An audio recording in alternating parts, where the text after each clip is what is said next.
A very good morning, good evening, good afternoon to everyone. This is Ankita Arora. अभी हम जो start करने वाले वो क्या है? अब हम स्टार्ट करने वाले हैं with the series of 600 essay. देखो भाई, in the previous videos where we have covered essay 700 का सीरीज, तो मैंने ऑलरेडी आपको बताया था जो essay 700 का सीरीज है उसके साथ आपको क्या करना है. देखो essay 700 सीरीज की अगर आप बात करोगे तो essay 700 की जो सीरीज है, ठीक है, इफ यू कैन नोटिस, अगर आप नोटिस करोगे ये ओवरऑल ओपिनियन के रिस्पेक्ट में तो है पूरी सीरीज. कब कंपैरेटिव स्टेटमेंट्स में आपको क्या करना है, कब आपको क्या करना है अदर इंफॉर्मेशन के रिस्पेक्ट में, कब आपको की ऑडिट मैटर्स के रिस्पेक्ट में क्या करना है. In short overall audit report की ही तो ये बात कर रहा है ना, ओपिनियन कैसे फॉर्म करना है, ऑडिट रिपोर्ट कैसी होगी. तो why not along with this series, क्यों ना इस सीरीज के साथ आप कारो 2020 कर लो. कारो 2020 करने से होगा क्या? ऑब्वियसली कारो 2020 किसके लिए है? कारो 2020 भी आपका किस चीज के लिए है? आपके ऑडिटर्स के रिपोर्ट के लिए है. फिर इसके साथ और कौन से चैप्टर की क्लस्टरिंग हो जाए तो अच्छा रहेगा? कंपनी ऑडिट, ऑडिटर का अपॉइंटमेंट वगैरह जिसमें देख के रखा है ना वो. तो यहाँ पे आप साथ साथ क्या कर लो, कंपनी ऑडिट कर लो. अब कंपनी ऑडिट करने से क्या होगा? कंपनी, तुम देख रहे हो what I am trying to say कि ये क्लस्टर्स हैं, एक साथ पूछे जाते हैं, एक साथ पूछे जाते हैं तो एक साथ पढ़ना भी चाहिए. और इसके साथ आप एक चैप्टर इन तीनों के साथ और कर लें, और वो चैप्टर आपका कौन सा होगा?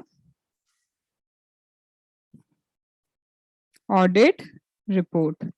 तो ओवरऑल ये सारे एक साथ आपको क्या देंगे? एक क्लस्टरिंग देंगे आपके ऑडिट रिपोर्ट के रिस्पेक्ट में. So this is going to be something useful for you. ये आपको क्या हो जाएगा? यूजफुल. ठीक है, तो चलो ये मैंने आपको बता दिया क्लस्टरिंग के बारे में. Now let us start with the new essay series. और न्यू एसे सीरीज आपकी कौन सी होने वाली है? एसे 600. अब ऐसे 600 की सीरीज जो है वो किस लिए है, क्या क्या दिया है? तो बेसिकली ऐसे 600 की सीरीज बोलती है ऑडिटर जब या तो अदर ऑडिटर का वर्क यूज करता है, या फिर हमारा ऑडिटर इंटरनल ऑडिटर का यूज करता है वर्क,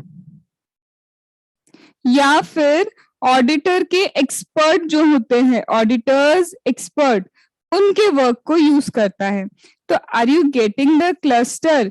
ये जो ऐसे 600 की आपकी सीरीज है, इसका क्लस्टरिंग किस बेसिस पे चल रहा है? जब आप किसी और के वर्क को क्या कर रहे हैं? यूज कर रहे हैं.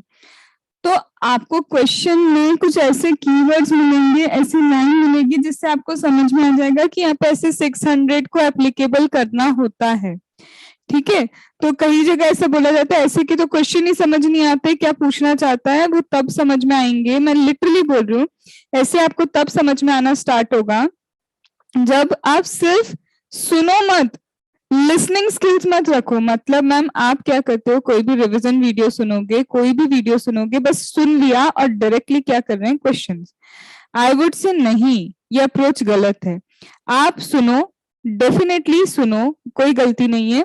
मेरा सुनना है, जिसका सुनना है, जो भी फैकल्टी आपको कंफर्टेबल लगता है कि इनसे एक बार में समझ में आता है उन्हें सुनो. सुनने के बाद आपको क्या करना है? रीड करना है. रीडिंग कहाँ से करोगे? मेरा पूरा फोकस रहता है ऑडिट प्रोनाउंसमेंट. मैम बहुत बल्कि है, बल्कि नहीं है, शायद आपको उसे यूज करना नहीं आता है.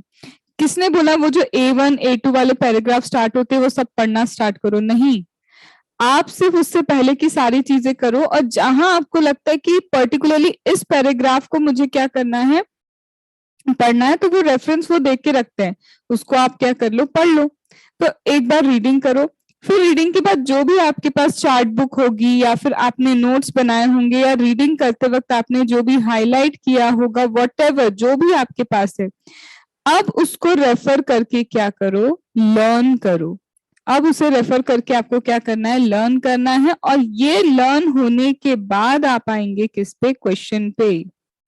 भाई लॉन्ग टर्म मेमोरी में किसी भी चीज को पहुंचाना चाहते हो तो ये रहा उसका होल सोल स्ट्रेटेजी, जो आप अलग अलग वीडियोस में ढूंढते रहते हो, कोई स्ट्रेटेजी बता दे, कोई समझा दे कैसे पढ़ना है, तो यही होल सोल स्ट्रेटेजी आपकी होनी चाहिए। तो let us start with SA600। SA600 किस चीज के लिए है? तो SA600 हमारा बनता है वर्क ऑफ अनदर ऑडिटर। ये रहा मेरा ऑडिटर, 600 को रेफर कर रहा है। SA600 किसके लिए है कि ये जो हमारे ऑडिटर हैं ये क्या करना चाहते हैं, अदर, ये एक और हमारे क्या है ऑडिटर, अदर ऑडिटर, इनके वर्क को क्या करना चाहते हैं, यूटिलाइज करना चाहते हैं। तो utilising the work of other auditor, इन ऑडिटर के वर्क को इन्हें यूज करना है। अब ध्यान से समझो, कुछ भी आपको ऐसा इधर उधर नहीं, लिंकेज वाइज चलना है बस।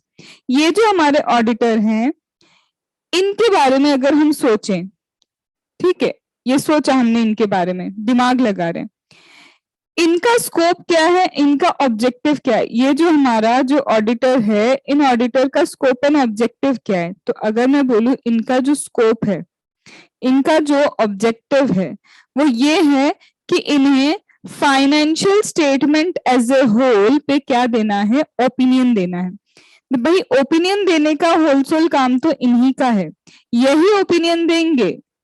जस्ट बिकॉज वो किसी अदर ऑडिटर के वर्क को यूज कर रहे हैं, दैट डजंट मीन कि इनका जो स्कोप है वो कम होता है, या फिर इनकी, मैं बोलूं नॉर्मल लैंग्वेज में, रेस्पॉन्सिबिलिटी कम होती है। This is not the fact, this is not the fact कि इनकी रेस्पॉन्सिबिलिटी या स्कोप क्या हो जाएगा, कम हो जाएगा। तो इन दिस केस जो हमारे ये ऑडिटर है अगर किसी अदर ऑडिटर का वर्क यूज करते हैं तो रिस्पॉन्सिबिलिटी उनकी किसी भी सूरत में कम नहीं होने वाली है। इसका मतलब ही इज स्टिल रिस्पॉन्सिबल। ये क्या है, बिल्कुल रिस्पॉन्सिबल है फाइनेंशियल स्टेटमेंट के ओपिनियन के लिए। तो यहाँ पे बोला जाता है कि फिर जब आप इन अदर ऑडिटर के वर्क को यूज कर रहे हैं तो पहले आप क्या करें, सबसे पहले ये अश्योर हो जाएं कि ये जो अदर ऑडिटर का वर्क है, जिस भी मैटर में ये ऑडिट करते हैं, जिस भी मैटर में मतलब यहाँ पे वर्ड यूज होता है कंपोनेंट, जिस भी कंपोनेंट का ये ऑडिट करता है अदर ऑडिटर, क्या वो कंपोनेंट जो है, अब कंपोनेंट क्या होता है, कंपोनेंट आपका ब्रांच हो, कंपोनेंट आपकी सब्सिडरी हो, कंपोनेंट आपका जॉइंट वेंचर हो सकता है, एसोसिएट हो सकता है, क्या जिस भी ब्रांच, एसोसिएट, जॉइंट वेंचर का ये ऑडिट कर रहे हैं, does this impact my financial statement, हमारी जो ओवरऑल फाइनेंशियल स्टेटमेंट है उस पर कोई इम्पैक्ट है भी। जैसे ये रही हमारी कंपनी, ठीक है, ये हमारी कंपनी है, इस कंपनी की ये जॉइंट वेंचर है, ये सब्सिडरी है। अब एज अ होल जब कंपनी क्या करेगी, फाइनेंशियल स्टेटमेंट्स बनाएगी, तो ऑब्वियसली ये सारे ट्रांजैक्शंस भी यहाँ पे क्या होंगे, रिकॉर्ड होंगे। तो बोलते हैं कि क्या इस जॉइंट वेंचर का या फिर ये जो सब्सिडरी है इसके अकाउंट्स हमारे फाइनेंशियल स्टेटमेंट के ऑडिट में कुछ इम्पैक्ट करते हैं। अगर करते हैं तभी हमें डिसाइड करना है, ये सोचना है क्या हमें अदर ऑडिटर की वर्क को यूज करना है, क्योंकि this joint venture is very important, subsidiary is very important at and it impacts my financial statement. ये क्या कर रहा है, मेरे फाइनेंशियल स्टेटमेंट्स को इम्पैक्ट कर रहा है।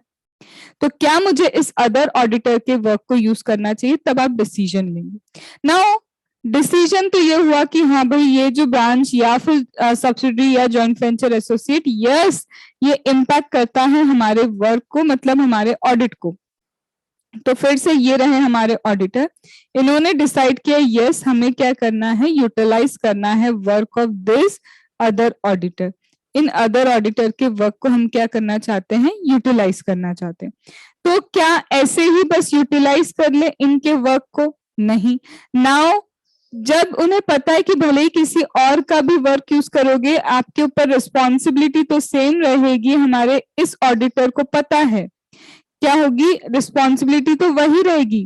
तो ये जो ऑडिटर डिसाइड करता है कि किसी और के वर्क को, किसी और ऑडिटर के वर्क को यूज करना है, इसे बोला जाता है प्रिंसिपल ऑडिटर। और जिन ऑडिटर का वर्क आप यूज कर रहे हैं वो है हमारे अनदर ऑडिटर। तो whenever I will say principal auditor, that means हमारे मेन ऑडिटर। ठीक है, ये रहे हमारे मेन ऑडिटर। अब ध्यान से आप सब बातें सुनना। जब पता है रिस्पॉन्सिबिलिटी सेम होगी तो पहले चेक तो कर ले कि ये जो सामने हमारा ऑडिटर है, इज ही कॉम्पिटेंट इनफ कि इनके काम को यूज किया जाए। तो यहाँ बोलते देखो, ये जो अदर ऑडिटर है, हो सकता है ये चार्टेड अकाउंटेंट हो सकता है क्या कि ये जो आपका ऑडिटर है, हो सकता है चार्टेड अकाउंटेंट हो सकता है ये चार्टेड अकाउंटेंट नहीं हो। ऐसा कैसे मैम, ऑडिटर है और चार्टेड अकाउंटेंट नहीं है? इसलिए क्योंकि ये फॉरेन ब्रांच का ऑडिटर है, वहां पे चार्टेड अकाउंटेंट नहीं, सीपीए वगैरह हो सकता है, तो ये फॉरेन ब्रांच का ऑडिट करते हैं। तो he is not a chartered accountant. तो आपको चेक करना होगा, if he is not a chartered accountant, only in case when he is not a chartered accountant, आपको इनकी कॉम्पिटेंस चेक करनी होगी, whether it he is competent enough that his work can be used. क्या वो competent है कि उनका work use कर सके? लेकिन अगर मैम ये चार्टेड अकाउंटेंट है तो in that case you are not required to check the competence, तब आपको उनका प्रोफेशनल कॉम्पिटेंस चेक करने की रिक्वायरमेंट नहीं है। देन चलो कॉम्पिटेंस चेक कर लिया, नाउ यू आर एश्योर्ड कि हाँ चलो इनका वर्क तो यूज किया जा सकता है। तो इन्हें आपको बताना पड़ेगा, क्या बताना पड़ेगा कि किस काम के लिए आप उनके वर्क को यूज करेंगे। You have to advise the use of the work. फिर आपको बताना होगा वो सिग्निफिकेंट मैटर, इन्हें क्या करना होगा, आपको बताना होगा वो सिग्निफिकेंट मैटर जिन पे इन्हें क्या करना है, स्पेसिफिक कंसिडरेशन, स्पेशल कंसिडरेशन रखना है। तो सिग्निफिकेंट मैटर जहां इन्हें स्पेशल कंसिडरेशन रखना है। ओके, तो यूज क्या होगा इन्हें बता दो। वो सिग्निफिकेंट मैटर्स जहां पे क्या होगा, स्पेशल कंसिडरेशन होगा, ये भी बता दो। एंड इनसे रिप्रेजेंटेशन ले लो कि क्या एक्चुअल में जैसा हमारे प्रिंसिपल ऑडिटर ने बताया क्या वैसा ही इन्होंने किया है। तो रिप्रेजेंटेशन ऑफ कंप्लायंस, क्या उन्होंने ये कंप्लायंसेस किए, इसका भी representation low. So, when you are using the work of another auditor, you should tell him the use of his work, the significant matters or area that require special consideration and representation, whether he has complied with the facts given by the auditor. अब compliance किस respect में, accounting policy हो सकती है, accounting policy, reporting से related compliance हो सकता है, तो it could be a compliance of reporting, accounting policy, auditing compliance, क्या आपको ऑडिट किस तरह से हमको करके देना, तो इट कुड बी एनीथिंग। क्या यहां तक बात समझ में आई? अब जैसे ही इस अदर ऑडिटर ने, दैट इज हमारा ये जो अनादर ऑडिटर है, इन अनादर ऑडिटर ने वर्क परफॉर्म करके दे दिया, ये अदर ऑडिटर है, इन अदर ऑडिटर ने हमारे ऑडिटर को क्या दे दिया, ये लो भैया मेरी बुक्स, मैंने रिपोर्ट वगैरह बना के दे दी, दैट इज वर्क परफॉर्म कर दिया। क्या वर्क परफॉर्म करने के बाद जब पता है मेरे प्रिंसिपल ऑडिटर को, ये प्रिंसिपल ऑडिटर की रिस्पॉन्सिबिलिटी आज भी सेम है, तो हर कदम फूक फूक के रखेगा ना, जब इनको चूज कर रहा है तब भी चेकिंग कर रहा है कि कॉम्पिटेंट है या नहीं, फिर काम करवा रहा है तो बता रहा है कि इस काम में यूज होगा, सिग्निफिकेंट मैटर्स ये हैं, रिप्रेजेंटेशन ऑफ कंप्लायंसेस करना होगा, करा या नहीं बताओ। अब काम आ गया सामने, ये लो भैया इसने तुम्हारा काम करके दे दिया, उससे मैटर नहीं है, अब ये फिर चेकिंग करेगा। चेकिंग क्या करेगा, काम ठीक से हुआ या नहीं, भाई रिस्पॉन्सिबिलिटी अपनी है तो हर कदम पे वो रिस्पॉन्सिबिलिटी पूरी करनी पड़ेगी। कैसे चेक कर सकता है, ऑडिट प्रोसीजर क्या अप्लाई किया आपने, डिस्कस करेगा, बताओ क्या ऑडिट प्रोसीजर अप्लाई की। हो सकता है इनसे बोले एक रिटर्न समरी दे दो, क्या दे दो, एक रिटर्न समरी नोट चाहिए मुझे, रिटर्न समरी नोट किस चीज का, कि आपने क्या क्या ऑडिट प्रोसीजर लगाई, उसका रिटर्न समरी नोट दो ऑडिट प्रोसीजर का, ताकि हमारा प्रिंसिपल ऑडिटर उसको रिव्यू कर पाए। ये नहीं तो हो सकता है कोई डिटेल क्वेश्चनरी दे दे, डिटेल क्या दे सकता है वो, क्वेश्चनर। ये नहीं होगा तो और क्या कर सकता है, चेकलिस्ट, या फिर वो खुद क्या कर सकता है, मे विजिट, वो चाहे तो क्या कर सकता है, विजिट कर सकता है अदर ऑडिटर को, हमारे दूसरे ऑडिटर को क्या कर सकता है, वो विजिट कर सकता है। तो चाहे तो वो क्या करे, ऑडिट पॉलिसी क्या लगाई, प्रोसीजर्स क्या लगाई, डिस्कस करना है। मुझे एक समरी नोट चाहिए ताकि मैं क्या कर पाऊं, रिव्यू कर पाऊं कि आपने ऑडिट प्रोसीजर क्या लगाया। हो सकता है क्वेश्चनर दे दे, हो सकता है एक चेकलिस्ट दे दे, हो सकता है खुद विजिट करे। तो इनमें से वो कुछ भी कर सकते हैं, डिपेंडिंग ऑन द सिचुएशन, उन्हें जो चाहिए वैसा वो कर सकते हैं।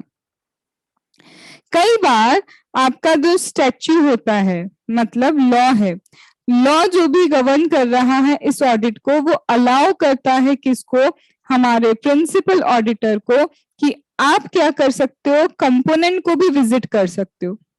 कंपोनेंट मतलब ब्रांच, सब्सिडरी वगैरह जो है आपकी जॉइंट वेंचर, उसे विजिट कर सकते हो, और वहां विजिट करके डायरेक्टली बुक्स ऑफ अकाउंट आप क्या कर सकते हो, चेक कर सकते हो, रिकॉर्ड क्या कर सकते हो, चेक कर सकते हो, इफ नीडेड। सर्कमस्टेंस कहते हैं कि जरूरत है तो आप ये कर सकते हो।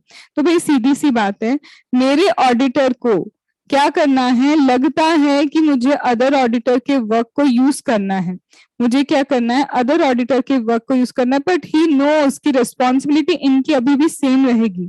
तो बोलते हैं अदर ऑडिटर मतलब जो ब्रांच, सब्सिडरी, जॉइंट वेंचर का ऑडिटर है, उसके वर्क को यूज करना। तो उससे पहले अगर वो सीए है तो ओके, बट अगर वो सीए नहीं है तो कॉम्पिटेंस, प्रोफेशनल कॉम्पिटेंस चेक होगा। चेक करने के बाद उन्हें बताया जाएगा कि इस काम में आपका वर्क यूज हो रहा है, significant matter for special consideration and representation whether the compliance have been made. फिर ये जो अनादर ऑडिटर जब वर्क देगा तब भी भाई साहब चेकिंग करेंगे। क्या चेकिंग करेंगे, ऑडिट प्रोसीजर क्या अप्लाई की, डिस्कशन करेंगे। हो सकता है आपसे बोले समरी नोट दे दो, डिटेल क्वेश्चनरी रिक्वेस्ट कर सकते हैं, चेकलिस्ट बोल सकते हैं, या फिर विजिट कर सकते हैं। आपका जो लॉ है जिसके अंडर ये ऑडिट हो रहा है, वो प्रिंसिपल ऑडिटर को क्या दे सकता है, पावर दे सकता है कि आप कंपोनेंट को विजिट कर सकते हैं, वहां की बुक्स ऑफ अकाउंट को आप चेक कर सकते हैं, रिकॉर्ड चेक कर सकते हैं, इफ सर्कमस्टेंस नीडेड। अब इसके बाद सपोज करो इन्हें लगता है क्या, प्रिंसिपल ऑडिटर को, इन्होंने सारी फाइंडिंग्स देखी, जो भी फाइंडिंग इन्होंने लिख के दी है, ये सारा जो काम करके दिया, इसमें कुछ फाइंडिंग्स दी है। तो प्रिंसिपल ऑडिटर को कुछ फाइंडिंग्स मिली और उसे लगता है कि यार फाइनेंशियल इंफॉर्मेशन तो इम्पैक्ट होंगी इससे, तो वो चाहे तो मैनेजमेंट एंड कंपोनेंट जो है, मैनेजमेंट एंड कंपोनेंट जो है, तो मैनेजमेंट एंड कंपोनेंट का ऑडिटर जो है, इनसे क्या कर सकता है, डिस्कशन कर सकता है। मैनेजमेंट कौन, कंपोनेंट की मैनेजमेंट, ऑडिटर कौन, कंपोनेंट का ऑडिटर। तो कंपोनेंट के मैनेजमेंट, कंपोनेंट के ऑडिटर से इन फाइंडिंग्स के बारे में डिस्कशन कर सकता है जो फाइनेंशियल इंफॉर्मेशन को इम्पैक्ट करेगी। और ये नहीं तो चाहे तो वो सप्लीमेंट्री टेस्ट भी बता सकता है कि एक बार ये टेस्ट भी लगा के देख लो। तो क्या कर सकता है, सप्लीमेंट टेस्ट भी बोल सकता है। तो फाइंडिंग्स मिली, चाहे तो ये फाइनेंशियल इंफॉर्मेशन को इम्पैक्ट करने वाली फाइंडिंग्स मैनेजमेंट या फिर कंपोनेंट के ऑडिटर से डिस्कस करे, या फिर वो सप्लीमेंट्री टेस्ट भी बोल सकता है कि भाई ये सप्लीमेंट्री टेस्ट करवा लो। इसका मतलब मेरा जो प्रिंसिपल ऑडिटर है, जो अदर ऑडिटर है, दोनों के बीच में क्या होना चाहिए, प्रॉपर कम्युनिकेशन हमेशा रहना चाहिए। अब हुआ यूं कि ये जो मेरा अदर ऑडिटर है, ये जो क्या है, मेरा अदर ऑडिटर है, if the auditor, this auditor had given a modify opinion, इस ऑडिटर ने क्या दिया, मॉडिफाई ओपिनियन दिया है, तो my principal auditor again will check कि हो सकता है कंपोनेंट के रिस्पेक्ट में वो चीजें इतनी मटेरियल हो कि उनकी रिपोर्ट मॉडिफाई हुई है। कंपोनेंट मतलब मेरा ब्रांच, ब्रांच के रिस्पेक्ट में वो मैटर इतना मटेरियल था कि उनकी रिपोर्ट को मॉडिफाई करने की जरूरत पड़ी, but impact on financial statement as a whole इतना इम्पैक्ट नहीं दे रहा वो, इट इज नॉट मटेरियल। तो यहाँ प्रिंसिपल ऑडिटर चेक करेगा क्या इसके बेसिस पे उसे यहाँ भी रिपोर्ट को मॉडिफाई करना है। इट विल डिपेंड क्या सच में इम्पैक्ट आ भी रहा है क्योंकि ये मैटर ब्रांच के लिए इंपॉर्टेंट था इसलिए मॉडिफिकेशन किया, but this matter as a whole is not important for our financial statement. तो यहाँ पे फिर वो क्या नहीं करेगा, आपके रिपोर्ट को मॉडिफाई नहीं करेगा। और अगर लगता है नहीं भी ओवरऑल यहाँ पे भी इंपॉर्टेंट है, तो ये रिपोर्ट भी मॉडिफाई हो जाएगी। देन अब सपोज करो प्रिंसिपल ऑडिटर ने क्या किया, प्रिंसिपल ऑडिटर सब कुछ चेक किया और उसने पता किया और ये बताया कि नहीं यार अदर ऑडिटर के वर्क को हम यूज नहीं कर सकते। इनफैक्ट ये principal auditor additional procedures, audit procedures भी नहीं लगा पा रहा, ना तो वो बेचारा क्या कर पा रहा है, अदर ऑडिटर के वर्क को यूज कर पा रहा है, ना ही एडिशनल प्रोसीजर्स लगा पा रहा है। अब क्या करें, तो इस केस में आपको इसका मतलब सफिशिएंट एप्रोप्रिएट ऑडिट एविडेंस नहीं मिल रहे। याद करो जब आपको ऑडिट एविडेंस नहीं मिलते तो आपका ओपिनियन क्या होता है, क्वालिफाई। तो बोलते हैं अगर परवेजिव है और मटेरियल है, याद आ रहा है ऐसे हमने किया था 705, परवेजिव है एंड मटेरियल है, तो आप क्या करोगे, अगर डिस्क्लेमर दोगे अगर आपको दिख गया है कि अप्रोप्रिएट ऑडिट एविडेंस नहीं मिल रहा और सिर्फ मटेरियल है, तो आप क्या करेंगे, क्वालिफाइड ओपिनियन देंगे। क्यों, क्योंकि स्कोप यहाँ पे आ गया आपका लिमिटेड, स्कोप क्या हो गया, लिमिटेड। तो ये है आपका ऑडिट ऐसे with respect to using the work of other auditor, दूसरे ऑडिटर के वर्क को यूज करना। और आपकी जो रिपोर्ट होगी उसमें क्लियरली क्या लिख के रखा होगा, वो रिपोर्ट क्लियरली बताएगी कि प्रिंसिपल ऑडिटर अपने फाइनेंशियल स्टेटमेंट्स के ओपिनियन के लिए रिस्पॉन्सिबल है, but he is not responsible for the work perform by other auditor. Other auditor work क्या कर रहे हैं उसको नहीं पता, हाँ उसको जो अपने लेवल पे चेकिंग करनी चाहिए वो हमारे प्रिंसिपल ऑडिटर ने कर ली। He is not responsible for the work of other auditor, but वो क्लियरली अपनी रिपोर्ट में बताएगा division of responsibility, division of responsibility वो क्लियरली बता के चलेगा। And to what extent the responsibilities were divided, तो डिवीजन किन रिस्पॉन्सिबिलिटी का हुआ है, किस एक्सटेंट तक हुआ है, ये बताना होगा। तो रिस्पॉन्सिबिलिटी कम नहीं हो रही, लेकिन सामने वाला वर्क कैसे कर रहा है उसकी रिस्पॉन्सिबिलिटी हमारे ऑडिटर की थोड़ी ना है। So this complete your essay 600 in detail. इसे एक बार ऑडिट प्रोनाउंसमेंट से रीड कर लेना। आज 700 सीरीज जो कल हमने की थी उसके जो स्टिकी नोट्स हैं, जो मैंने क्या किया है, एक पूरा पेज उसमें ऐसे स्टिकी नोट्स आपके लगे हुए हैं। इस एक पेज में पूरे 700 सीरीज के सारे कीवर्ड्स हैं। तो this you will find on Telegram, और ये स्टिकी नोट्स आपके लिए तभी यूजफुल होंगे जब आपने मेरा वीडियो देखा होगा 700 सीरीज के लिए। तो आपके लिए अब हार्डली 15 to 20 मिनट्स का काम होगा पूरी 700 की सीरीज को रिवाइज करना, क्योंकि कीवर्ड्स के थ्रू हमने उधर भी पढ़ा था। तो जिन बच्चों ने वो वीडियोस देखे उन्हें पता है ये कीवर्ड्स को इनकॉर्पोरेट कैसे करना है। ठीक है, तो again take a break of 5 to 10 minutes. इसके बाद हम स्टार्ट करते हैं हमारा next, that is using the work of internal auditor 610।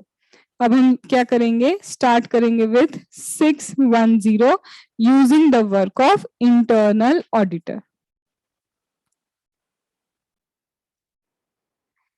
So hope back after the break. Now we are starting with 610, that is using the work of internal auditor. अब internal auditor का work use करना है, इसका मतलब ये है कि when we are using the work of this internal auditor, internal auditor का मतलब ये है कि मैनेजमेंट जो है, मैनेजमेंट या फिर कंपनी हम बोले तो कंपनी के यहाँ पे जो आपका इंटरनल ऑडिटर है उसके बारे में बात चल रही है। कंपनी के वहां पे ही जो आपका ऑडिटर है उसकी बात चल रही है, दिन रात वहीं पे रहता है, वहीं पे काम करता है, वहीं पे ऑडिट करता है। इसका मतलब इफ माय ऑडिटर, ठीक है, वो चूज करता है कि हमें क्या करना है, इंटरनल ऑडिटर के वर्क को यूज करना है, तो first thing to be kept in mind कि ये इंडिपेंडेंट नहीं है। This auditor is not independent, आपका इंटरनल ऑडिटर बिल्कुल भी इंडिपेंडेंट नहीं है। तो इस चीज का ध्यान रखना पड़ेगा। इस चीज का क्या करना होगा, आपको ध्यान रखना पड़ेगा। क्यों? क्योंकि ये इंडिपेंडेंट नहीं है एंड हमारे ऐसे की रिक्वायरमेंट होती है कि इंडिपेंडेंट ऑडिटर होना चाहिए। तो जब इंटरनल ऑडिटर इंडिपेंडेंट नहीं है, इसका मतलब जो हमारा एक्सटर्नल ऑडिटर है, हमारा जो क्या है एक्सटर्नल ऑडिटर है, उसकी जो रिस्पॉन्सिबिलिटी है वो रिस्पॉन्सिबिलिटी बिल्कुल भी क्या नहीं होंगी, चेंज नहीं होगी। रिस्पॉन्सिबिलिटी में there would be no change, he will be totally responsible for the audit. क्योंकि इंटरनल ऑडिटर इंडिपेंडेंट नहीं है, क्योंकि हमारा जो इंटरनल ऑडिटर है वो इंडिपेंडेंट नहीं है, तो हमारा जो एक्सटर्नल ऑडिटर है उसकी जो रिस्पॉन्सिबिलिटी है वो रिस्पॉन्सिबिलिटी में कोई भी चेंज आने वाला नहीं है। इसका मतलब अब आपको क्या करना होगा, ये ध्यान में रखना होगा कि भाई रिस्पॉन्सिबिलिटी में तो कोई चेंज आना ही नहीं है। इसका मतलब ये कि अगर मेरा एक्सटर्नल ऑडिटर सोचे कि nature, timing and extent of audit procedure, nature, timing, extent of the audit procedure वो क्या कर सकता है, मॉडिफाई कर सकता है। किस चीज के लिए?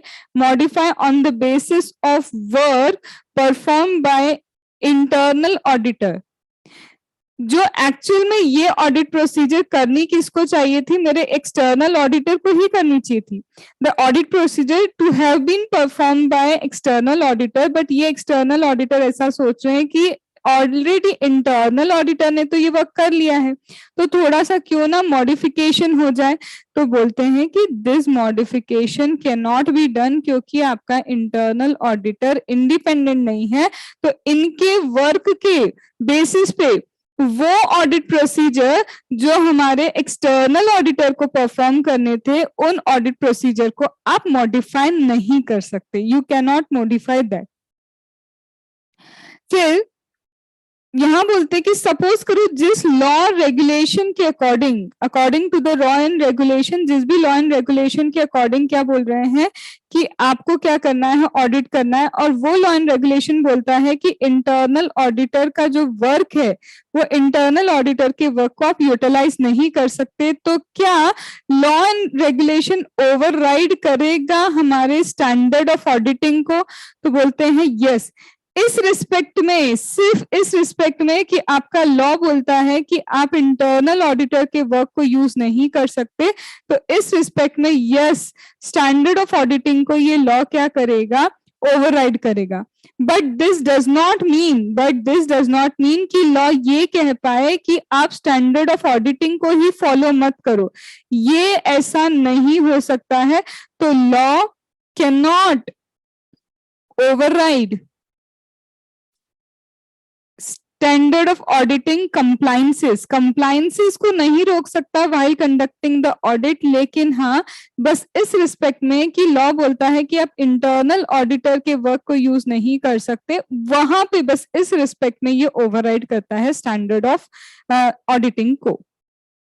तो अभी तक क्या देखा, हमारा ऑडिटर कौन है, ये हमारा इंटरनल ऑडिटर है। हमारे ये कौन है, ये हमारे एक्सटर्नल ऑडिटर।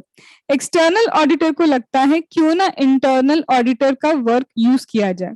अगर ये इंटरनल ऑडिटर का वर्क यूज करना चाहते तो सबसे पहले चेक करो कि आपको लॉ एंड रेगुलेशन परमिट भी कर रहा है कि आप एक्सटर्नल ऑडिटर, इंटरनल ऑडिटर के वर्क को आप यूज कर पाएंगे। अगर परमिट करता है तो ये याद रखना कि जो भी वर्क आपको इंटरनल ऑडिटर परफॉर्म करके देंगे उसके बेसिस पे आप nature, timing, extent of your audit procedure modify नहीं कर सकते, क्योंकि हमारा इंटरनल ऑडिटर जो है वो क्या है, इंडिपेंडेंट नहीं है। इंडिपेंडेंट नहीं है तो इन दैट रिस्पेक्ट आपकी जो रिस्पॉन्सिबिलिटी रहती है वो रिस्पॉन्सिबिलिटी सेम ही होने वाली है। तो इसका मतलब जब आपकी रिस्पॉन्सिबिलिटी सेम होने वाली है तो आपको क्या ध्यान में रखना होगा, आपको ध्यान में रखना होगा रिस्पॉन्सिबिलिटी को, और आपको ध्यान में रखना होगा कि हाँ भैया हमारे ऑडिट प्रोसीजर्स हमें वैसे ही एप्लीकेबल करने हैं। अब कैसे पता चलेगा कि हमें क्या करना है, ऑडिट को यूज, इंटरनल ऑडिटर की प्रोसीजर्स को यूज करना है? तो सबसे पहले SA 315 लगाओ। SA 315 लगा के आप क्या करेंगे, सबसे पहले चेक करेंगे इंटरनल ऑडिट फंक्शंस, क्योंकि ऐसे 315 क्या बोलता है, असेस करना है अगर आपको रिस्क तो एंटिटी को समझना होगा और एंटिटी के एनवायरनमेंट को समझना होगा। तो एंटिटी के एनवायरनमेंट में इंटरनल ऑडिट फंक्शन भी आता है। तो बोलता है कि आपको 315 बताएगा कि how internal audit function helps external auditor. Internal audit functions अगर आप समझ जाएंगे तो कहीं ना कहीं एक्सटर्नल ऑडिटर को एंटिटी और एंटिटी के एनवायरनमेंट के बारे में पता चल सकता है, पता चल सकता है कि रिस्क ऑफ मटेरियल मिसस्टेटमेंट कहाँ होंगे। दैट मीन्स 315 का ये जो ऐसे है दैट विल हेल्प। अगर मैं इंटरनल ऑडिट फंक्शंस को समझती हूँ तो एज एन एक्सटर्नल ऑडिटर ये मेरे लिए हेल्पफुल इसलिए क्योंकि मुझे ये पता करने में हेल्प करता है कि nature risk of material misstatement क्या हो सकती है। चलो इससे पता चला इंटरनल ऑडिट फंक्शंस अगर मुझे पता चले तो कहीं ना कहीं मुझे रिस्क ऑफ मटेरियल मिसस्टेटमेंट पता चलेगा। पर ये इंटरनल ऑडिट फंक्शंस को यूज किया कैसे जाए, how to use this internal audit function. तो बोलते हैं कि या तो आप क्या करो, work performed by internal auditor, internal auditor ने जो वर्क परफॉर्म किया या तो उसको यूज कर लो या फिर डायरेक्ट असिस्टेंस ले लो। किसका direct assistance, direct assistance internal auditor का। दैट मीन्स कि आप क्या करो, इंटरनल ऑडिटर को गाइड करो कि आपको इस तरह से वर्क करना है, डायरेक्ट करो, सुपरवाइज करो, रिव्यू करो उसके वर्क को, काम उससे करवाओ। The work will be perform by whom, internal auditor, but direction आप दोगे, रिव्यू आप करोगे। ठीक है, डायरेक्शन आप दोगे, रिव्यू आप करोगे, उनके स्कोप को आप डिसाइड करोगे अपने पर्टिकुलर काम के लिए। या फिर उन्होंने जो भी वर्क परफॉर्म किया है उस वर्क को क्या कर सकते हो, आप यूज कर सकते हो। या तो डायरेक्ट असिस्टेंस लो या फिर वर्क परफॉर्मेंस को यूज करो। सपोज हमने चूज किया हम डायरेक्ट असिस्टेंस की तरफ जाना चाहते हैं, तो पहले ये तो चेक करो, फिर से वही बात हो गई ना, लॉ तुम्हें परमिट करता है कि डायरेक्ट असिस्टेंस कि तुम उससे काम करवाओ, क्या लॉ परमिट करता है। लॉ चलो परमिट कर भी देगा तो एक बार ये तो देख लो, इज ही कॉम्पिटेंट, तो उसकी कॉम्पिटेंस तो यहाँ चेक करनी ही है। It is any how required, CA है सीए नहीं है वाली बात नहीं है अभी यहाँ पे जो पहले थी अदर ऑडिटर के केस में। यहाँ पे बोलता है चेक क्या कॉम्पिटेंट है सामने वाला या नहीं है। और एक बार इंक्वायरी भी करनी होगी, किस चीज की इंक्वायरी, इंक्वायरी करो व्हाट आर द थ्रेट्स, उनका इंडिपेंडेंस, तो यहाँ पे क्या एग्जिस्ट करते हैं या फिर कोई सिग्निफिकेंट थ्रेट है। थ्रेट किस चीज को, threat to the objectivity of your external auditor. Objectivity, external auditor जो सोच के क्या कर रहा है, बोल रहा है किसको, एक्सटर्नल ऑडिटर को कि मेरा ये काम आप इस तरह से करेंगे, ये डायरेक्शन, ये रिव्यू, ये स्कोप। पहले तो चेक करो लॉ परमिट करे, फिर क्या ये सामने वाला कॉम्पिटेंट है, और इंक्वायरी उसी से कर लो कि भाई कोई थ्रेट तो नहीं है ऐसा जो मेरी ऑब्जेक्टिविटी को पूरा करने में दिक्कत देगा। ये सारी चीजें आप पूछो। इसके बाद आपने डिसाइड किया कि हाँ डायरेक्ट असिस्टेंस लिया जा सकता है, तो यहाँ पे एक चीज और देखो कि जजमेंट कितना इन्वॉल्व होगा। चलो ये तो समझ में आ गया, लॉ ने परमिट किया, सामने वाला भी कॉम्पिटेंट है, थ्रेट भी नहीं दिख रहा। तो अब चेक करो नेक्स्ट स्टेज पे कि जजमेंट, जजमेंट क्या कि प्लानिंग में कितना जजमेंट इन्वॉल्व होगा, परफॉर्म करना ऑडिट प्रोसीजर तो कितना जजमेंट होगा। मैंने तो चलो उसको बोल दिया कि ये ऑडिट प्रोसीजर परफॉर्म कर दो, ये मेरी प्लानिंग है, बट जजमेंट कितना इन्वॉल्व होने वाला है। ऑडिट एविडेंसेस कितने इवेल्युएशन करना है, अगर मुझे ऑडिट एविडेंस का क्या करना है, इवेल्युएशन करना है, कितना जजमेंट चाहिए। रिस्क ऑफ मटेरियल मिसस्टेटमेंट पहचानने के लिए जजमेंट का लेवल क्या है। अगर दिख रहा है कि बहुत ज्यादा जजमेंट लगेगा तो अगर हर जगह हमें ही अपना दिमाग चलाना है तो फिर उसका वर्क लेने का मतलब ही क्या है। और अगर उस पर रिलाई करना कि तुम जजमेंट ले लेना, तुम जजमेंट ले लेना, तो फिर भाई इंडिपेंडेंट तो वो है ही नहीं। तो आर यू गेटिंग, अगर बहुत ज्यादा जजमेंट इन्वॉल्व है, when the judgement involve is very much, तो व्हाट इज द सेंस आप किसी और पे रिलाई करें, आप खुद ही वो काम कर लेंगे। तो ऐसे केस में फिर नहीं चाहिए भैया, we will not use the work of that internal auditor. दिख गया कि रिस्क बहुत ज्यादा है, ठीक है, असेसमेंट करना है, बहुत ज्यादा क्या चाहिए, जजमेंट लगेगा, सिग्निफिकेंट जजमेंट लग रहे हैं, या फिर ऐसा है कि जिस काम को हम इनसे करवा रहे हैं ना, जो काम हम इनसे करवा रहे हैं वो ऑलरेडी ये काम करके मैनेजमेंट एंड टीसीडब्ल्यूजी को कम्युनिकेट कर चुका है। जब ऑलरेडी इस बारे में मैनेजमेंट टीसीडब्ल्यूजी को ये कम्युनिकेट कर चुके, तो अब इनके वर्क को हम यूज करके क्या करेंगे?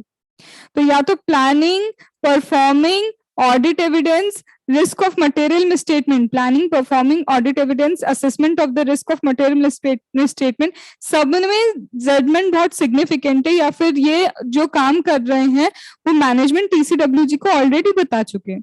तो what is the sense of using the work, तब हम इनका वर्क यूटिलाइज नहीं करेंगे। पहले तो चेक करो लॉ, कॉम्पिटेंस, इंक्वायरी, उसके बाद जजमेंट लेवल चेक करो, और इन सब चीजों के बाद आप बोलते हैं यस हमें इनके वर्क को क्या करना है, यूज करना है। तो सबसे पहले आप एक रिटन रिप्रेजेंटेशन किससे लोगे? एंटिटी से। एंटिटी में जो ऑथोराइज्ड रिप्रेजेंटेटिव है, ऑथोराइज पर्सन जो भी होगा, उससे बोलोगे भाई रिटन रिप्रेजेंटेशन दो कि आप इंटरफेयर नहीं करेंगे, जरूरी है। और एक रिटर्न रिप्रेजेंटेशन इस इंटरनल ऑडिटर से ही लो कि भाई कॉन्फिडेंशियलिटी मेंटेन करोगे। हम जो जो भी तुमको क्या बोलेंगे, वर्क करने को देंगे, वो एक कॉन्फिडेंशियल काम होगा, उसे आप कॉन्फिडेंशियलिटी के साथ ही पूरा करोगे। आफ्टर देन दिस बोलता है जो भी हमने आपको डिसीजन, जो भी आपको क्या दिया, डायरेक्शन दिया, सुपरविजन करने को दिया, रिव्यू करने को दिया, वो 220 ऐसे के अकॉर्डिंग दे रहे हैं। अब ये ऐसे 220 क्या बोलता है? ऐसे 220 कहता है कि आपको ये चीज दिमाग में रखनी होगी कि इंटरनल ऑडिटर इंडिपेंडेंट नहीं है। इंटरनल ऑडिटर क्या है? इंडिपेंडेंट नहीं है। और अगर इंटरनल ऑडिटर इंडिपेंडेंट नहीं है तो ही इज नॉट रिस्पॉन्सिबल। जो भी नेचर, टाइमिंग, एक्सटेंट होगा आपका डायरेक्शन, सुपरविजन, रिव्यू का, ठीक है, तो वहां पे बोलते हैं कि ये जो इंटरनल ऑडिटर है, as he is not independent, तो उसके रिस्पॉन्सेज जो भी होंगे उसके आउटकम के लिए वो इंटरनल ऑडिटर रिस्पॉन्सिबल नहीं है।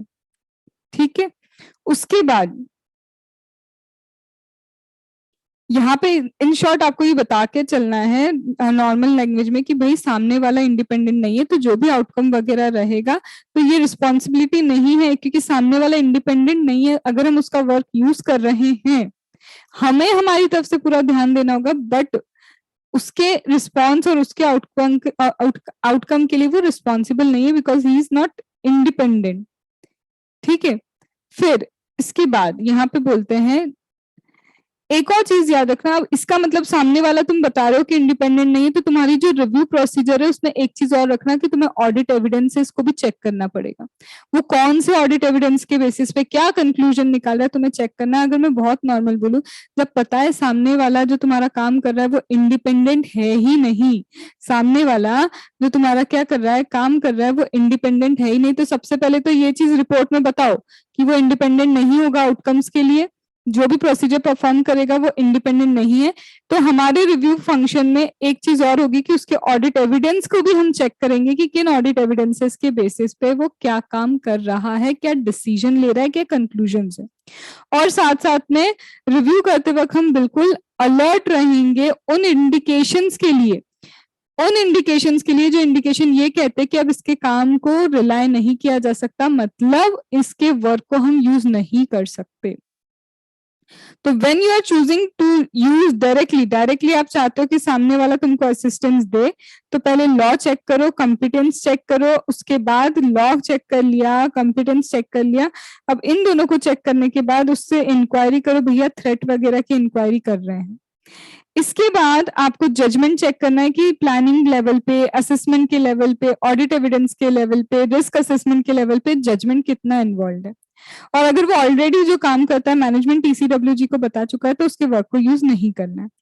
फिर इसके बाद यहाँ पे आपको क्या बताना होगा, अगर उसको यूज कर रहे हो तो written representation management appropriate authority से भी लो, और रिटर्न रिप्रेजेंटेशन एप्रोप्रिएट अथॉरिटी के। हाँ, तो हम कहाँ पे थे कि रिटर्न रिप्रेजेंटेशन लेना होगा। अगर आपने सोचा है तो फिर आप रिटर्न रिप्रेजेंटेशन लो, किससे? ऑथोराइज रिप्रेजेंटेटिव से, एज वेल एज इस इंटरनल ऑडिटर से कि भाई आप कॉन्फिडेंशियलिटी मेंटेन करेंगे और आप इंटरफेयर नहीं करेंगे। फिर ऐसे 220 के अकॉर्डिंग चीजें याद रखना कि बता देना क्लियरली कि इंडिपेंडेंट नहीं है आउटकम्स के लिए भी। तो इसीलिए हमारा जो रिव्यू प्रोसीजर है, उस रिव्यू प्रोसीजर में हम ऑडिट एविडेंसेस को भी चेक बैक करेंगे और रिव्यू प्रोसीजर में हम बिल्कुल अलर्ट रहेंगे इस बात के लिए कि कहीं ऐसे इंडिकेशंस ना आ रहे हो कि अब इनका भाई साहब का वर्क हम क्या नहीं कर सकते, यूटिलाइज नहीं कर सकते हैं। ये हो गया एक। अब दूसरा अल्टरनेटिव हमारे पास ये था कि इनके वर्क को यूटिलाइज कर लेते हैं। इन्हें डायरेक्ट असिस्टेंस नहीं बोल रहे हैं कि आप भाई डायरेक्ट असिस्टेंस प्रोवाइड करो, हम आपके वर्क को यूटिलाइज करते हैं। तो वर्क को यूटिलाइज करने में क्या चेक करोगे? ले देखे एक चीज,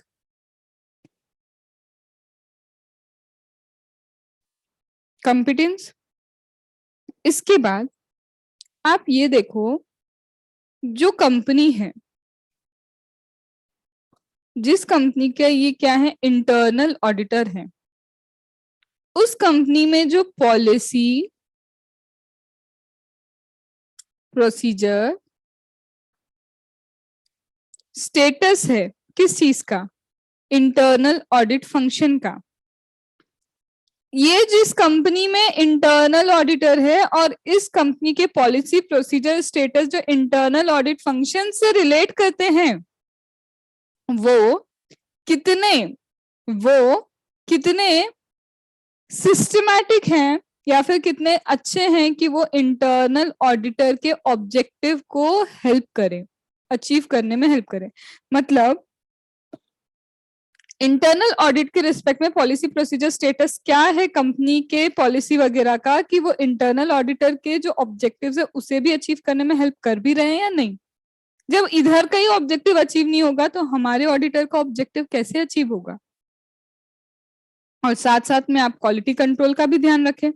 किस बात का, कि जो भी डिसिप्लिन है, सिस्टम्स हैं, वो क्या क्वालिटी कंट्रोल वगैरह है, सिस्टम वगैरह जो भी यहाँ फॉलो हो रहा है, क्वालिटी है या नहीं यहाँ पे।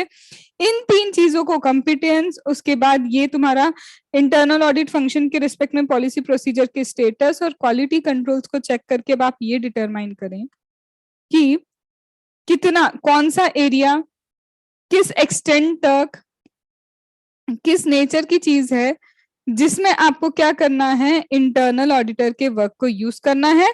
और ये जो वर्क आप इंटरनल ऑडिटर का यूज कर रहे हैं उसका सिग्निफिकेंस, उसका रेलिवेंस हमारे एक्सटर्नल ऑडिटर को कितना है। इन शॉर्ट में बोलूं तो एक्सटर्नल ऑडिटर की नजर से देखो, जिस एरिया को वो ऑडिट का वर्क आपका यूज कर रहा है इंटरनल ऑडिटर, जिस एक्सटेंट तक यूज कर रहा है, वो प्रोसीजर जिस नेचर के लिए, वो इसकी नजर में कितनी इंपॉर्टेंट है, इंपॉर्टेंस चेक करो आप। फिर यहां बोलते हैं कि ये सब चीजें चेक करने के बाद अगर आपको लगता है, क्या लगता है कि भैया जजमेंट, फिर से वही बात कि जजमेंट को चेक करो, कहीं ऐसा तो नहीं ऑडिट एविडेंस के वक्त जजमेंट बहुत चाहिए, कहीं ऐसा तो नहीं ऑडिट प्रोसीजर परफॉर्म करते वक्त जजमेंट बहुत चाहिए, कहीं ऐसा तो नहीं risk of material misstatement at assertion level, management level पे रिस्क ऑफ मटेरियल मिसस्टेटमेंट बहुत ज्यादा है। तो इससे अच्छा, या फिर ये जो सामने वाला है इसका कॉम्पिटेंस बड़ा लो है, तो ये बोल रहे हैं कि जजमेंट अब चेक करो, कहीं ऐसा तो नहीं ऑडिट एविडेंसेस के बाद आपको बहुत जजमेंट लगाने हैं उनके इवैल्यूएशन करते वक्त, ऑडिट प्रोसीजर के वक्त इस इंटरनल ऑडिटर के बहुत ज्यादा जजमेंट लगेंगे, या फिर असर्शन लेवल पे, मैनेजमेंट लेवल पे ही बहुत चांसेस है कि रिस्क ऑफ मटेरियल में स्टेटमेंट होगा, और ये ऑडिट तो इंटरनल ऑडिट ही कर रहा है ना, और वो इंडिपेंडेंट भी नहीं है, या फिर इनका कॉम्पिटेंसी इतना नहीं, तो ऐसे केस में नहीं भैया हम खुद कर लेंगे ये काम, आप रहने दो, हम खुद ही ये काम करेंगे, आप रहने दो।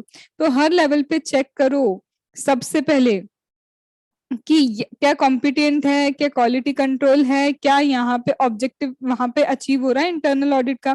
फिर जजमेंट तो दोनों में ही चेक करना है आपको, चाहे आप उससे काम करवाओ या फिर उसके काम को यूज करो, ये चेक कर लो। और फिर अगर आपने डिसाइड किया इन सब चीजों के बाद कि यस हमें वर्क यूज करना है क्योंकि हमें नहीं लग रहा कि ये सब चीजें हैं, तो उस ऑडिटर को बताओ कि आपके वर्क का यूज क्या होने वाला है, आप उसे बताओ कि किस काम के लिए आप इसके वर्क को यूज करेंगे। ठीक है, तो डिस्कस द यूज, जो भी प्लान यूज है वो आपको इसे बताना पड़ेगा।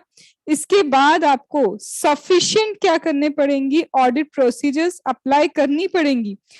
ऐसे ही नहीं यूज कर लोगे इसके दिए हुए वर्क को, सफिशिएंट ऑडिट प्रोसीजर्स अप्लाई करो ये इवैल्यूएशन के लिए कि क्या प्रॉपर प्लानिंग थी, क्या प्रॉपरली परफॉर्म किया गया था ऑडिट, क्या डॉक्यूमेंटेशन प्रॉपर हुआ है, क्या रिव्यू प्रॉपर हुआ है, क्या यहाँ पे कंक्लूजन जो थे उन कंक्लूजन के लिए सफिशिएंट एप्रोप्रिएट ऑडिट एविडेंस है क्या।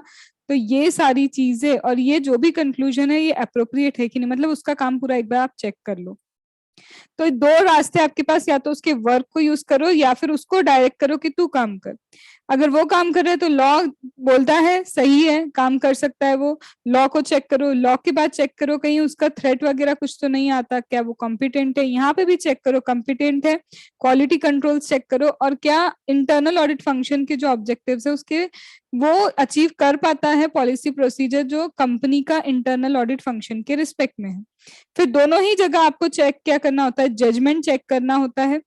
दोनों जगह कहीं ना कहीं ये जजमेंट चेक करो, कहीं ऑडिट फंक्शंस के लिए, ऑडिट परफॉर्मेंस के लिए, ऑडिट एविडेंस के लिए, या फिर रिस्क ऑफ मटेरियल में स्टेटमेंट देखने के लिए बहुत ज्यादा जजमेंट तो नहीं चाहिए। अगर बहुत ज्यादा जजमेंट चाहिए तो तुम रहने दो, हम ही काम कर लेंगे। या फिर इस केस में वो खुद ही जाके मैनेजमेंट TCWG को सारी चीजें कम्युनिकेट कर देता है और यहाँ पे बोलते हैं इस केस में इतना कॉम्पिटेंट ही नहीं है, तो इन दोनों केस में रहने दे भाई, हम हमारा काम खुद कर लेंगे। लेकिन अगर आप वर्क को यूज करते हो तो इनको बता दो किस काम के लिए यूज होगा। उसके बाद इनको जब ये पूरा काम करके आपको देंगे तो आपको चेक करना है sufficient appropriate audit evidences, audit procedure लगा के कि जो भी कंक्लूजन है वो सही है या नहीं, रिव्यू हुई थी कि नहीं चीजें, तुमने एडिक्वेटली क्या किया है, रिव्यू हुई थी या नहीं हुई थी, या फिर सुपरविजन, ये सारी चीजें आपको क्या करनी पड़ेगी, चेक करनी पड़ेगी। ठीक है, तो दिस कंप्लीट्स essay 610। इसके जो भी नोट्स हैं, अगर आपको चाहिए, if you want the notes, आप टेलीग्राम चैनल पे एक बार मुझे रिक्वेस्ट करो या फिर यहाँ पे कमेंट सेक्शन में आप रिक्वेस्ट कर देना। So I will provide my handwritten notes over there, वहां पे मैं आपको मेरे हैंड रिटन नोट्स प्रोवाइड कर दूंगी, बट डिपेंडिंग आपको जरूरत है तो। अदरवाइज आप नए नए नोट्स ना रेफर करें, जैसा आपको लगता है नोट्स के लिए। ये वाले नोट्स की बात नहीं कर रही जो मैंने ऑन बोर्ड लिखा है, प्रॉपर हैंड रिटन नोट्स की बात कर रही हूँ। तो if you want you can ask. Okay, so now we will start with another ISA जो लास्ट है हमारा 600 सीरीज का, एंड दैट इज 620। अब ये 620 किस बारे में बोलता है, 620 is about work of auditors expert. 620 is about work of auditor expert. Auditor expert के वर्क को क्या करना है, ऑडिटर को यूज करना है। अब इसका क्या मतलब हुआ, ऑडिटर का एक्सपर्ट मतलब, ऑडिटर्स एक्सपर्ट मतलब other than account and audit की फील्ड में, अदर देन अकाउंट ऑडिट की फील्ड में जो एक्सपर्ट हो। अब ऑडिटर को लगता है, सपोज करो कहीं पे इंश्योरेंस के रिस्पेक्ट में, या फिर सपोज एक बिल्डिंग बनी है, एज पर प्लान बनी है या नहीं बनी, आर्किटेक्चर की क्या चाहिए, एक आर्किटेक्ट की क्या चाहिए, हमको हेल्प चाहिए, तो आर्किटेक्ट की हेल्प लेने के लिए जा सकता है। इसका मतलब ऑडिटर चूज कर रहा है एक expert, the expert is been chosen by the auditor, कि वो ऑब्वियसली ऑडिट और अकाउंट की फील्ड में तो नहीं होगा, क्योंकि ऑडिट एंड अकाउंट की फील्ड में तो ऑलरेडी चार्टेड अकाउंटेंट ही एक्सपर्ट है। ठीक है, तो वहां बोल रहे हैं कि अदर देन दिस, इसको छोड़ के जिस भी फील्ड में जो सामने वाला एक्सपर्ट है, अगर उसके वर्क को ऑडिटर को यूज करना है, तो अगेन एक चीज कि भले ही आप एक एक्सपर्ट के वर्क को यूज कर रहे हैं ऑडिटर, बट आपकी रिस्पॉन्सिबिलिटी कम नहीं होगी। मतलब पूरी 600 सीरीज एक बात बोल रही है, तुम किसी और के वर्क को यूज करो, लेकिन तुम्हारे वर्क यूज करने से तुम्हारी रिस्पॉन्सिबिलिटी पे कोई इम्पैक्ट नहीं आएगा। तो ये है कि ऑडिटर अपना एक्सपर्ट खुद डिसाइड करता है कि किसका उसको वर्क यूटिलाइज करना है। और ये जो ऐसे है, the ISA does not apply to management expert, ये मैनेजमेंट एक्सपर्ट पे एप्लीकेबल नहीं होता। अब मैनेजमेंट एक्सपर्ट का क्या मतलब है? What do you mean by management expert? Management expert का मतलब है जहां मैनेजमेंट डिसाइड करता है while making the financial statement, management decide करता है कौन से एक्सपर्ट जो है उसका वर्क उसे क्या करना है, यूटिलाइज करना है। That is the decision made by the government. और यहाँ पे वो अकाउंट एंड ऑडिट की भी हेल्प ले सकता है।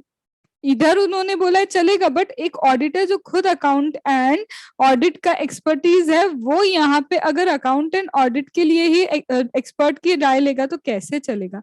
यहाँ नहीं चलेगा। मैनेजमेंट ले सकता है, तो ये मैनेजमेंट के एक्सपर्ट की बात होती है। और मैनेजमेंट के एक्सपर्ट के लिए यहाँ पे कोई ऐसे नहीं है, स्टैंडर्ड्स गाइड करते हैं ऑडिटर को। तो यहाँ पे ये ऐसे बोलता है, आपको क्या ध्यान में रखना होगा, सच में क्या हमें वेदर, क्या हम इनका एक्सपर्ट का whether to use work use करना भी चाहते हैं, और अगर वर्क यूज करना चाहते हो तो क्या ये वर्क एडिक्वेट होगा, ये जो वर्क आप यूज कर रहे हैं क्या ये वर्क आपका क्या होगा, एडिक्वेट होगा अगर आप यूज करेंगे तो सबसे पहले क्या हमें यूज करना है, और अगर यूज करना है तो is it adequate to use the work, इन दोनों चीजों पे बातचीत होगी। तो ऑब्जेक्ट है यूज करें या नहीं करें, और कर रहे हैं तो एडिक्वेट होगा क्या भाई, क्योंकि देखो भैया रिस्पॉन्सिबिलिटी तो होलसेल अभी भी किसकी है, ऑडिटर की है। तो यहाँ सबसे पहले देखो आप क्या देखोगे कि किस हद तक, किस नेचर टाइमिंग एंड एक्सटेंट तक, किस नेचर टाइमिंग एक्सटेंट तक आपको इस एक्सपर्ट के वर्क को यूज करना है, वो सर्कमस्टांसेस के अकॉर्डिंग क्या करता है, वेरी करता है। The nature, timing and extent of the audit expert work कितना यूज करना है, that depends on circumstances। अब circumstance में आप क्या क्या चीजें चेक करोगे? circumstance में देखो किस टाइप का मैटर है, nature of matter, nature of matter किस तरह का मैटर है, risk of material misstatement क्या है, chances of risk of material misstatement. Then कम है तो एक नॉर्मल एक्सपर्ट की भी राय ली जा सकती है, छोटी मोटी चीजों में। बहुत गहरी चीज है तो उसमें आपको एक बहुत अच्छे एक्सपर्ट की ही जरूरत पड़ेगी। देन सिग्निफिकेंस, कितना इंपॉर्टेंट है एक एक्सपर्ट की राय होना, suggestion of a expert, how much important it is. Auditor का नॉलेज देखो, मतलब ऑडिटर का नॉलेज इस एक्सपर्ट के साथ उन्होंने पहले भी क्या किया है, काम किया है। तो auditors knowledge about previous work, इनका जो प्रीवियस वर्क है उसके लिए ऑडिटर का नॉलेज क्या कहता है। एंड क्वालिटी कंट्रोल पॉलिसी देखो, तो ऑडिटर जो फर्म है, फर्म की क्वालिटी कंट्रोल पॉलिसी भी देखेगा। If you still remember SQC, जो हमने नहीं पढ़ा है बट आपने पढ़ा होगा, तो SQC 1 बताता है कि हर फर्म की क्वालिटी कंट्रोल पॉलिसी होती है, जिसमें अगर आप एक्सपर्ट से भी हेल्प ले रहे हैं तो वहां पे भी आपको फर्म की क्वालिटी कंट्रोल पॉलिसी को चेक करके ही हेल्प लेना है। तो सबसे पहले नेचर, किस नेचर का क्या है मैटर है जिसके लिए आपको एक्सपर्ट की राय चाहिए। Risk of material misstatement, material misstatement कितना है। सिग्निफिकेंस क्या है इस चीज का जिसके लिए आपको एक्सपर्ट की क्या चाहिए, राय चाहिए। एंड प्रीवियस वर्क जब आपने ऑडिटर ने किया है तो ऑडिटर का नॉलेज क्या बोलता है। And this quality control with respect to firm की क्वालिटी कंट्रोल सिस्टम क्या बोलते हैं, बोलता है ये सब चीजों को आपको नेचर टाइम एंड एक्सटेंट कितना यूज करना है, कितने हद तक इसके काम को यूज करना है, ये डिसाइड करने के लिए आप पहले तो ये देखो। मतलब आप ये देख रहे हो यूज करना है या नहीं करना, पहले तो आपने यस बोल दिया, हाँ भैया मुझे क्या करना है, इन भाई साहब का काम क्या करना है, यूज करना है। आपने क्या देखा, yes I have to use the work of this expert. अगर यूज करना है तो किस एक्सटेंट तक आप यूज करना चाहते हो वो आपको कौन बताएगा। ये सारी चीजों के बेसिस पे आप डिसाइड करेंगे किस एक्सटेंट तक आप इनके वर्क को यूज कर सकते हैं।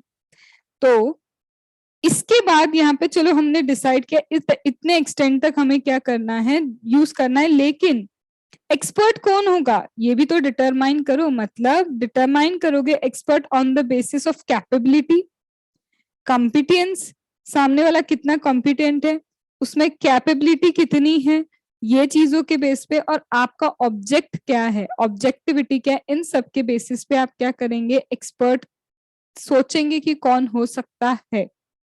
देन आपको क्या करना है, साथ ही साथ थोड़ा तो ना फील्ड नॉलेज होना चाहिए। किस चीज का फील्ड नॉलेज होना चाहिए, एक्सपर्ट का, field of expertise, understanding the field of expertise of auditors expert. Auditor expert जो उसकी फील्ड की थोड़ी बहुत जानकारी तो हो कि भाई जिस फील्ड में आप एक्सपर्ट नॉलेज ले रहे हैं आपको भी तो पता होना चाहिए, नहीं तो कैसे पता होगा एक्सपर्ट का काम आप यूज कर भी सकते हैं या नहीं, ये सही बता भी रहा है या नहीं। तो field of expert, field of expert है ना, उसका भी आपको क्या होना चाहिए, नॉलेज होना चाहिए। Knowledge of the field of expert is very relevant. अब नॉलेज होगा अगर फील्ड का तो उससे क्या पता चलेगा कि स्कोप क्या हो सकता है इनका, किस काम के लिए इनको यूज कर सकते हैं। फिर नेचर, किस काम किस तरह के वर्क के लिए इनको यूज कर सकते हैं। फिर ऑब्जेक्टिव क्या हो सकता है इस एक्सपर्ट के रिस्पेक्ट में, और कितना एडिक्वेट होगा इनसे क्या करना, काम लेना, ये सब चीजें डिसाइड कर सकते हैं। अब एडिक्वेसी डिसाइड करने के लिए क्या चेक करोगे, एडिक्वेसी भी डिसाइड करना है तो उसके लिए भी इन्होंने बोला है कि देखो कि सच में इन्होंने जो काम करके दिया वो आपके लिए सही है भी या नहीं है। वो किस बेसिस पे देखोगे, ये देखो कितना रीजनेबल है, क्या कितना रीजनेबल है, रीजनेबल कितनी है एक्सपर्ट की फाइंडिंग्स। एक्सपर्ट ने कुछ चीजें खोजी, एक्सपर्ट की फाइंडिंग आपके ऑडिट एविडेंस से कितना सही बैठ रही है, इज देयर एनी कंपैरिजन, सही लग रहा है, हमारा ऑडिट एविडेंस भी यही बोलता है, ये भी यही बोलता है, तो एक्सपर्ट की finding with respect to audit evidence कितनी कंसिस्टेंट है। हमारा ऑडिट एविडेंस कुछ और बोलता है, एक्सपर्ट का नॉलेज कुछ फाइंडिंग्स कुछ और बोलती है, तो कंसिस्टेंसी चेक करो कि कितना एडिक्वेटली हमें पता चला है कि इसी एक्सपर्ट की चीजों को हम यूज कर सकते हैं। साथ में एक्सपर्ट ने कुछ एजम्पशंस लिए होंगे वाइल वर्किंग, तो वो एजम्पशंस कितने रीजनेबल थे, उन एजम्पशंस को देखो, वो मेथड जो उसने फॉलो की है वो मेथड कितनी रीजनेबल थी उसको चेक करो। देन एक्सपर्ट यूज करता है डेटा को, कई डेटा है जो एक्सपर्ट क्या करता है, यूज करता है अपने काम को पूरा करने के लिए। तो सोर्स ऑफ डेटा, जो डेटा का सोर्स है वो कितना एक्यूरेट है, डेटा गलत तो पूरी बातें ही गलत हो जाएगी, तो डेटा का जो सोर्स है वो कितना एक्यूरेट है। भाई सबसे पहले तो हम फिर से चलते हैं, हम डिसाइड ये करना चाहते हैं कि ऑडिटर को क्या करना है, ऑडिटर एक्सपर्ट को यूज करना है। तो ऑडिटर एक्सपर्ट वो यूज करे या नहीं करे इसके बारे में है सबसे पहले कि यूज करना भी है या नहीं।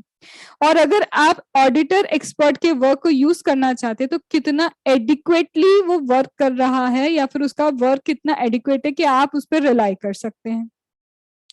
जो भी हो, अगर आपने चूज किया कि एक्सपर्ट का वर्क आपको यूज करना है, स्टिल रिस्पॉन्सिबिलिटी चेंज नहीं होगी।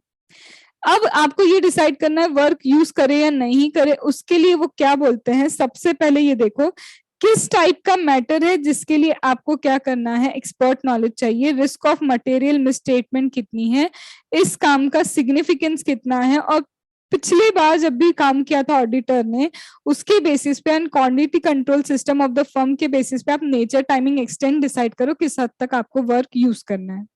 इसे डिटरमाइन कर लिया कि किस हद तक यूज करना है नेचर टाइम एक्सटेंड, तो उसमें ये देख लो सामने वाला कॉम्पिटेंट, कैपेबल एंड ऑब्जेक्टिविटी रखता है। फिर साथ में आपको थोड़ा सा फील्ड नॉलेज उस पर्सन की फील्ड का होना चाहिए जिससे आपको scope, nature, objectivity and adequacy decide करने में इजी होगा। एडिक्वेसी डिसाइड करो सामने वाले की फाइंडिंग्स के बेसिस पे कि ऑडिट एविडेंस और उसकी फाइंडिंग के कंसिस्टेंसी है या नहीं, एजम्पशन मेथड कितने रीजनेबल है, और जो भी सोर्स डेटा है कितना एक्यूरेट है, ये सारी चीजें क्या करनी पड़ेगी, चेक करनी पड़ेगी कि सोर्स डेटा क्या है, कितना एक्यूरेट है। ठीक है, अब जैसे ही डिसाइड हो गया कि इन ऑडिटर से हमको क्या करना है, एक्सपर्ट नॉलेज लेना है, तो उस ऑडिटर से एक क्या कर लेंगे आप, इफ नेसेसरी इफ अप्रोप्रिएट एक क्या कर लो, एग्रीमेंट ले लो इन राइटिंग, इन राइटिंग क्या कर लो, उनसे एग्रीमेंट कर लो। और इस एग्रीमेंट में नेचर स्कोप ऑब्जेक्ट होगा, इसमें क्या होगा, नेचर स्कोप होगा, ऑब्जेक्ट होगा एक्सपर्ट के वर्क का कि एक्सपर्ट कितना वर्क परफॉर्म कर रहा है।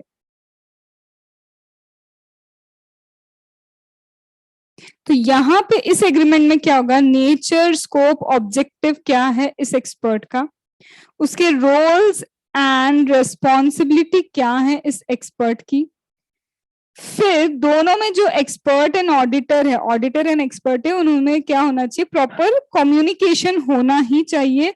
एंड रिपोर्ट का फॉर्म क्या होगा, फॉर्म ऑफ रिपोर्ट भी, सब चीजें क्या होनी चाहिए एग्रीमेंट में। भाई नॉर्मल सी बात है, मैंने किसी एक्सपर्ट को बोला मुझे तुमसे ये काम है, ये चीजें हैं, तो मैं बताऊंगी ना कि तुम्हारे काम क्या है, नेचर क्या है, एक्सटेंड क्या है, नेचर क्या है जिस चीज के लिए मुझे एक्सपर्ट नॉलेज चाहिए, तुम्हारा ऑब्जेक्टिव क्या होना चाहिए, मुझे इस बारे में बताओ कि ये सपोज करो एक बैंक है, बैंक को क्या करना है, लोन देना है, तो बैंक को वैल्यूएशन करवानी है प्रॉपर्टी की, तो वैल्यूएशन तो एक्सपर्ट ही करता है, तो बैंक बताएगा कि तुम्हारा ऑब्जेक्टिव है वैल्यूएशन करके दो, वैल्यूएशन करके दो, तुम्हारा स्कोप इस वाले एरिया की प्रॉपर्टी का वैल्यूएशन करना है, ये प्रॉपर्टी है तुम्हारा, इस वाले एरिया की प्रॉपर्टी का क्या करना है, वैल्यूएशन करना है, ये तुम्हारा स्कोप है और ये तुम्हारा ऑब्जेक्टिव है। ठीक है, उसके बाद तुम्हारी रोल्स एंड रिस्पॉन्सिबिलिटी ये है, वो एग्रीमेंट में लिखोगे, और किस फॉर्मेट में हमको क्या चाहिए, वैल्यूएशन रिपोर्ट है तो मतलब फॉर्मेट ऑफ रिपोर्ट भी बताओ तुम, ये सारी चीजें उसके अंदर होगी। एंड वन मोर थिंग, जब तुम ऑडिट करने जा रहे हो तो भाई एक्सपर्ट तुम भी ध्यान रखो, हम बहुत सारी चीजें हमारे क्लाइंट की तुमको शेयर करेंगे, कॉन्फिडेंशियलिटी बनी रहे, कॉन्फिडेंशियलिटी पे आपको एग्रीमेंट में लिख के देना होगा। तो दो चीजें चेक करो, किस एक्सटेंट तक आपको यूज करना है उसका वर्क, और करना भी है या नहीं, और करना है तो एडिक्वेसी कैसे चेक करोगे, रीजनेबल फाइंडिंग्स ऑडिट एविडेंस के साथ, रीजनेबलनेस अजम्पशन एंड मेथड के साथ, एंड सोर्स डेटा के साथ। अब ऑडिटर जो है एक्सपर्ट है, एक्सपर्ट का क्या आ गया, रिपोर्ट आ गई, या तो एक्सपर्ट अपनी रिपोर्ट को मॉडिफाई करेगा, या फिर एक्सपर्ट क्या बोलेगा, अनमॉडिफाइड रिपोर्ट। अनमॉडिफाइड रिपोर्ट अगर एक्सपर्ट ने दी है तो कोई दिक्कत ही नहीं है, लेकिन अब डिपेंड ये करता है कि भले ही रिपोर्ट अनमॉडिफाइड दी है एक्सपर्ट ने, लेकिन क्या ऑडिटर को लॉ के थ्रू रिक्वायरमेंट है किस चीज की, कि उसे ये रेफरेंस देना पड़ेगा, क्या रेफरेंस देना पड़ेगा कि उसने work of the expert use किया है, अनमॉडिफाइड है, कोई गलती नहीं है, फिर भी अगर लॉ कंपल्शन करता है कि रेफरेंस दो कि तुमने एक्सपर्ट के वर्क को यूटिलाइज किया, तो तुम्हें फिर देना पड़ेगा। लेकिन मॉडिफाइड ओपिनियन है तब तो कंपलसरी आपको रेफरेंस देना पड़ेगा एक्सपोर्ट रिपोर्ट का, ताकि लोगों को ये समझ में आए कि ये मॉडिफिकेशन का रीजन क्या है, in order to make others understand कि रेफरेंस जरूरी क्यों है। रेफरेंस जरूरी इसलिए ताकि लोगों को समझ में आए कि रिपोर्ट को मॉडिफाई क्यों किया गया है। तो ये है आपका using the work of expert, जिसमें आप दो चीजों पे डिसाइड करेंगे, यूज करें या नहीं करें। यूज करने के लिए आपको पहले ये देखना है मैटर का nature, risk of material misstatement, significance, knowledge about previous work and quality control basis पे। साथ में ये तीन चीजों को competency, capability, objectivity को चेक करो, उसकी फील्ड का थोड़ा नॉलेज रखो ताकि आपको स्कोप कितना देना है, नेचर, ऑब्जेक्टिविटी क्या देनी है और कितना एडिक्वेट होगा ये पता चले। एडिक्वेसी चेक करने के लिए इन चीजों की रीजनेबलनेस और इसका क्या है एक्यूरेसी, आपको सोर्स डेटा का चेक करना है। रिपोर्ट आने के बाद ध्यान रखना कि मॉडिफाइड रिपोर्ट भी आ सकती है, अनमॉडिफाइड रिपोर्ट भी आ सकती है। मॉडिफाइड में तो कंपलसरी रेफरेंस देना पड़ेगा, अनमॉडिफाइड में रेफरेंस नीडेड नहीं है unless law require. Agreement return form में इफ नीडेड होना चाहिए और उसमें पूरा आपका स्कोप क्या है, ऑब्जेक्टिव क्या है, कौन से नेचर है, फिर उसके बाद ऑडिटर और जो एक्सपर्ट है उसका कम्युनिकेशन, रिपोर्ट का फॉर्म क्या होगा, कॉन्फिडेंशियलिटी मेंटेन करना है, ये सारी चीजें लिख के दी रहेगी। With this we have covered 600 का ऐसे वाला series. Hope it is little bit even though but helpful to you. So ऐसे 600 कवर है। कल मुझे एक कमेंट आया था कि मैम वीडियो में आप नहीं दिख रहे हो, तो वीडियो ऑन ही नहीं है इसलिए मैं नहीं दिख रही हूँ। वॉइस इशू इन केस कभी आता है तो आप टाइमिंग बताओ कि कहाँ पे वॉइस इशू आया है, तो so that it could be resolve. तो वीडियो यहाँ पे ऑन है ही नहीं, तो इसीलिए आपको वीडियो में मैं नहीं दिख रही हूँ। ठीक है, so thank you and I hope ये हमारा 600 सीरीज भी कंप्लीट हुआ। 600 के साथ आपको क्या करना चाहिए, 600 की सीरीज के साथ साथ आपको 402, ठीक है, यहाँ 402 क्यों? क्योंकि ये भी तो वही है, आप किसी और सर्विस ऑर्गेनाइजेशन के ऑडिटर का वर्क यूज करोगे, तो सब जगह एक जैसी चीजें एक साथ हो जाएंगी। फिर आप क्या करो, ऐसे 299 एंड 230 को भी क्या कर लो, कवरेज में ले लो। कौन से ऐसे को? ऐसे 299 एज वेल एज ऐसे 230 को क्या कर लो, कवरेज में ले लो। 230 डॉक्यूमेंटेशन बता देगा आपको, और 299 फिर से जॉइंट ऑडिट, उसके बारे में, मतलब जहां जहां नए नए लोग इन्वॉल्व हो रहे हैं ना, ये सब उसके बारे में बोल रहा है। फिर इसके साथ आप ये पूरे ऐसे अगर कंप्लीट करते हो तो एक कंपाइलेशन आपका यहाँ पे कंप्लीट हो जाएगा। सो दिस कंप्लीट ऐसे 600 एंड क्या क्लस्टरिंग में आपको करना चाहिए ये वो है। तो I hope it's being helpful to you. Thank you.